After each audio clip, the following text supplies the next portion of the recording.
Halo, Assalamualaikum warahmatullahi wabarakatuh. Perkenalkan, nama saya Sela Yulianti. Saya dari Fakultas Ekonomi, jurusan Manajemen, Universitas Mandiri Kampus A. Di sini saya akan menjawab soal dari tugas PLSBT atau Pendidikan Lingkungan Sosial Budaya dan Teknologi. Komponen-komponen pertumbuhan penduduk. 1. Fertilitas sama dengan tingkat kelahiran. Pengertian ini digunakan untuk menunjukkan penambahan anak. Artinya, jumlah kelahiran tiap 1.000 orang penduduk per tahun. Misal, dalam suatu negara yang berpenduduk 120 juta jiwa, terdapat kelahiran 5 juta jiwa dalam setahun. Maka, tiap 1.000 orang penduduk terdapat kelahiran sebesar 5 juta kali 1.000 dibagi 120 juta sama dengan 42. Maka, dikatakan kelahiran di negara tersebut 42. Bila suatu negara atau daerah memiliki tingkat kelahiran 30 ke atas, digolongkan tinggi, 20-30 sedang, di bawah 20 rendah. Tingkat perhitungan di atas disebut kelahiran kasar atau crude birth rate. Yang kedua, moralitas, tingkat kematian. Salah satu komponen demografi yang dapat mempengaruhi perubahan penduduk. 9-13 rendah, 14-18 sedang, dan lebih dari 18 tinggi. 3. Migrasi atau perpindahan penduduk. Misal yang berstatus warga negara asing menjadi warga negara Indonesia. Ketika masyarakat dan negara kita dilanda krisis moneter yang tidak kunjung berakhir, banyak ahli berpendapat bahwa memang benar terjadi keresahan masyarakat yang cukup luas.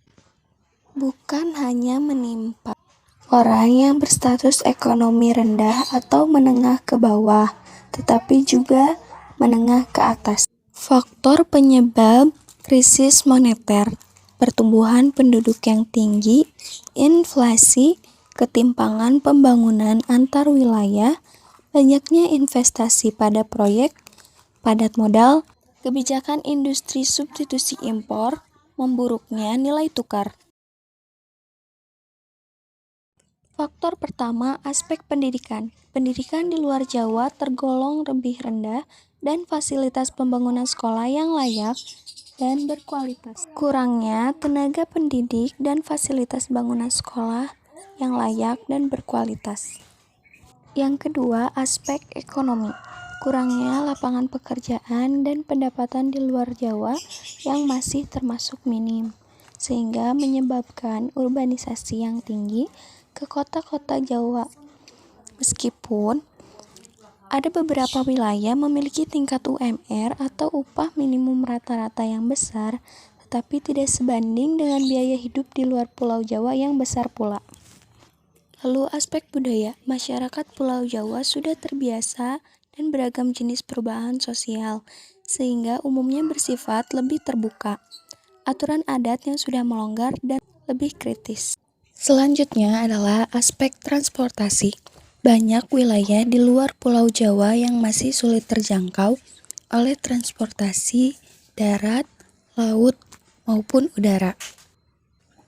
Dan jalur kereta pun hanya tersedia di Pulau Jawa dan sebagian Pulau Sumatera.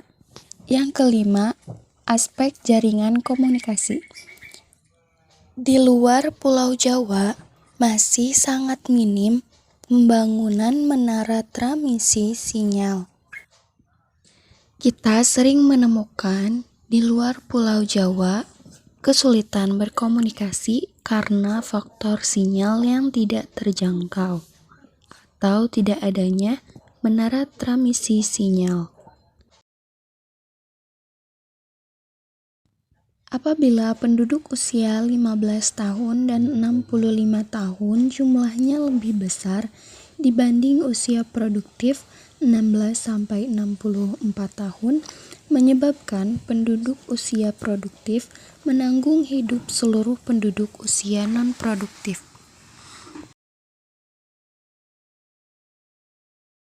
Pendidikan masyarakat yang masih rendah.